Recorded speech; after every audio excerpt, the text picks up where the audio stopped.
बिस्मिल्लाहिर्रहमानिर्रहीम। अस्सलाम वालेकुम वरहमतुल्लाहि वबरकातुहू। दिल के अमराज का घरेलू इलाज। दिल के अमराज और तहफ़्फ़ुज़ के लिए खाना वक्त पर खाएं और कम खाएं, कभी भी ज़्यादा ना खाएं।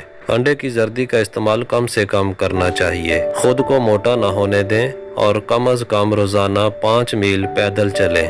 तंबाकू नोशी और शराब से मुकम्मल परहेज करें। कम कैलोरीज वाले खाने खाएं। रोज़ाना एक कच्चा प्याज खाने से दिल की धड़कन नॉर्मल रहती है।